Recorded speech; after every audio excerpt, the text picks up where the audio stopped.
Hey, my name is Christy, and this is the group presentation for Group 8 on how to brew exquisite coffee. America runs on Dunkin'. Life is short, stay awake for it. The best part of waking up. Any of these sound familiar to any of you guys? What about to inspire and nurture the human spirit? One person, one cup, and one neighborhood at a time. The last one's my favorite because it happens to be from my favorite company.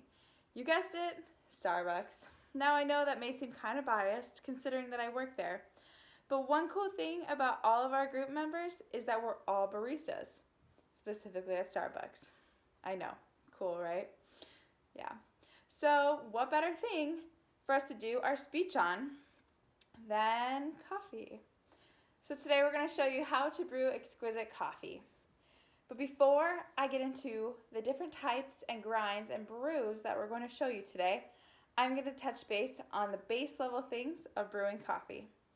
Those 4 things that we learned specifically at Starbucks happen to be freshness, proportion, grind, and water.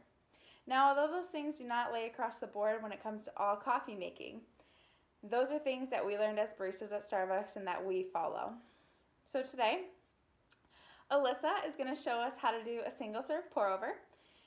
Olivia is going to show us how she serves coffee in her coffee pot. Tristan is going to show us how to do hot coffee in a French press. Teresa is going to show us how to do cold coffee in a French press.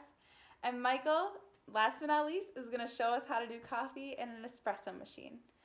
Personally, my favorite. But hey, everybody has their faves, right? So today, I'm going to talk about freshness first. Freshness has to do with your coffee obviously being fresh. When you use older beans, that happens to impact the flavor and the quality of the beans you're brewing. Proportion has to do with how much beans you're putting into the coffee pot or machine that you're using. For example, if you load your beans in a machine that only takes a little bit for a certain amount, that's going to affect how it tastes. And your grind is going to be another important thing because if it's ground too fine and you're brewing it in a French, as you'll learn later, that can affect the texture and the quality of the coffee. And last but not least, we come to our water. And that is important because when you use filtered water, it gives it a completely different taste than if you were using a chlorinated or a different type of water. Sometimes when you use treated water, it has a tendency to have the flavors of the treated chemicals, for example chlorine, coming out in your water. So today, for Alyssa's pour over, she'll be doing a fine coffee ground, not as fine as espresso, but finer. Olivia's will be a medium coarseness when it comes to grind. Tristan's will be on the French press, so his will be a coarser grind, ground to a French. And Teresa will be the same.